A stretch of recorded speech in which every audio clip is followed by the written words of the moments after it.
Baka maaring pag-aralan kung nararapat nating alisin ang kapangyarihan ng legislatura na mag-amyenda ng budget dahil nakita nating madali itong maabuso ng mga gahamang nasa pwesto o di kaya patibayin ang mga limitasyon sa kapangyarihang ito.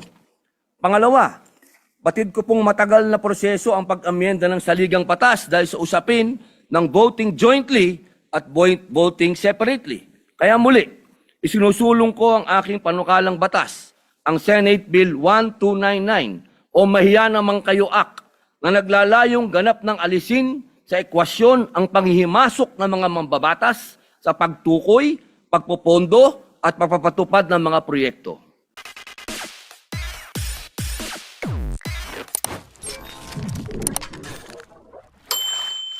Yes, Mr. President, we recognize a distinguished colleague from Nueva Ecija and Mindanao, no other than Senator Robin Hood Padilla. Senator Robin Padilla. And Camarines Norte. Maraming salamat po, Ginoong Pangulo at sa ating pinunong mayorya. Assalamualaikum warahmatullahi wabarakatuh. Ginoong Pangulo at sa ating pong mga iginagalang na senador, nagpapasalamat po ako unang-una sa ating liderato, kabilang na po sa ating Senate President Vicente Soto, sa ating pong Senate President Pro Tempore Ping Lacson, sa ating pong Majority Leader Mig Subiri, at sa lahat po ng mga namumuno sa ating liderato. Lalong-lalo na po kay Senador Win Gatchalian bilang Chair ng Finance Committee. Sa loob po ng aking 3 taon dito, masasabi ko pong siya ang pinakamagaling, pinakamahigpit, pinakamaingat at masigasig na tumayo bilang finance chairman po natin. At ako po'y nagpapasalamat sa liderato sa pagsusulong ng mga inisyatiba para sa mas malinaw at transparent na proseso ng budget ngayong taon. Taus-puso rin po ako nagpapasalamat na naipasa ang aking mga isinulong na karagdagang pondo sa NCIP, NCMF at Supreme Court para sa pagtatatag ng mga karagdagang Sharia courts na malinaw na nagpapakita ng malasakit ng Kongreso sa mga sektor na ito ng lipunan. Gayunpaman, malinaw naman po na ako po ay nasa minorya. Kaya kami po, kasama na po si Senator Marcoleta, ay bumoboto ng no sa ratifikasyon ng BICAM report para sa House Bill number 4058 o ang General Appropriation Bill. Malaki po ang paggalang at tiwala ko sa aking mga kasamaan, ngunit meron lamang po akong mga punto na nais ihayag.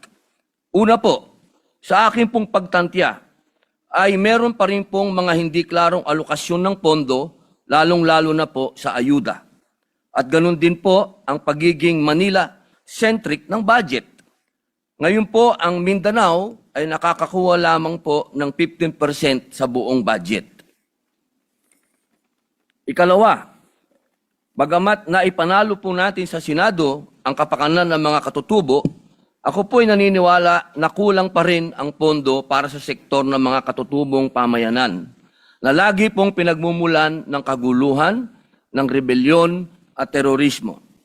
At panghuli, nitong nakaraang Pasko, Petsa 23, lumabas pong aligasyon na di umano'y nagkaroon ng insertion ang lahat ng mga senador sa 2025 National Expenditure Program. Ang isyong ito ay naging sentro ng malawakang talakayan at nagdulot ng kawalan ng tiwala ng publiko. Dapat po nating linawin na alinsunod sa ating konstitusyon, ang proseso ng budget ay nagsisimula sa executive. Ang paghahanda ng budget o ang National Expenditure Program, na kilala rin bilang President's Budget, ay kapangyarihan ng Pangulo na ipinagkaloob ng saligang batas. Ang tungkulin at kapangyarihan ng Kongreso na binubuo ng Kamara at Senado sa paggawa ng batas para sa budget ay nagsisimula lamang matapos isubmit ng Pangulo o ng Executive ang NEP sa Kongreso, kasunod ng kanyang State of the Nation Address. Malinaw po na pagdating sa NEP, wala po dapat pangingialam ang legislation, sapagkat ito ay pawang kapangyarihan ng sangay ng Executive. Hindi ko po lubos maunawaan kung paano pong naisama ang aking pangalan sa listahan ng mga di umunoy nagkaroon ng insertion sa pondo ng DPWH sa ilalim ng 2025 NEP o tinatawag ngayong Cabral's List. Ginoong Pangulo, napakasakit po nito sapagkat ako po, sa panahon na yon, ang presidente ng opposition party na sa kalagitnaan po ng kampanya at eleksyon, ay nailagay po ang aking pangalan dito. Ito po'y napakasakit po para sa akin. Dagdag pa po rito, nariyan pa po ang agam-agam na maaaring muling maiuwi sa kategory ng for later release ang malaking bahagi ng budget. Partikular na ang amyendang ating inihain sa bulwagang ito. Halimbawa po, sa ilalim po ng 2025 General Appropriations Act, nagkaroon po ako ng iba't ibang amyenda para sana sa mga proyektong makatutulong sa mga tao at lahat po yun ay nag-umpisa na magmula pa po noong 2023. Sana po, ay hindi na po ito may FLR pero ang balita po, yun daw pong mga hinog, kami po yun, yung oposisyon, yung mga hinog ay mga FLR uli. Kung ganito lang din po ang mangyayari, hindi ba't parang nasasayang lang ang paghihirap at pagsisikap natin sa deliberasyon? Ang FLR ay bahagi ng proseso, pero nagresulta ito ng pagkaantala sa agarang benepisyo para sa mga nangangailangan nating kababayan, lalong-lalo na po yung nag-umpisa ng mga proyekto. Ang deliberasyon at pag-aproba ng pambansang budget ay isang malaking responsibilidad ng legislation na hindi dapat pinababayaan. Huwag sana nating hayaan na ang reputasyon ng Senado at ng buong institusyon ng Kongreso ay masira dahil sa pagkakaroon ng mga aligasyon at kontrobersya. Kung ang mga ito ay hindi tutugunan at itatama, mababaliwala ang maraming buwan, mahahabang araw at gabi na ipinuyat at ginugol ni Senator Win Gatchalian upang busisiin ang budget ng bawat ahensya ng gobyerno. Nais ko din pong kunin ang pagkakataon na ito upang ipahayag ang aking mungkahi para sa 2027 budget upang maiwasan ng anumang iskandalo. Una, marahil ay napapanahon na upang makonsidera ang pag-amyenda ng ating saligang batas.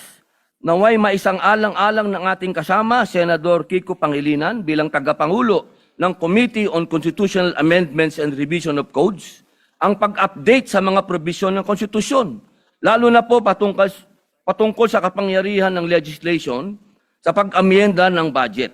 Baka maaring pag-aralan kung nararapat nating alisin ang kapangyarihan ng legislatura na mag-amyenda ng budget dahil nakita nating madali itong maabuso ng mga gahamang nasa pwesto o di kaya patibayin ang mga limitasyon sa kapangyarihang ito.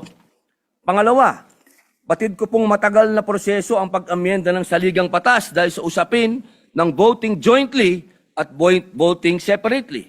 Kaya muli, isinusulong ko ang aking panukalang batas, ang Senate Bill 1299 o Mahiya Naman Kayo Act na naglalayong ganap ng alisin sa ekwasyon ang panghihimasok ng mga mambabatas sa pagtukoy, pagpopondo at pagpapatupad ng mga proyekto.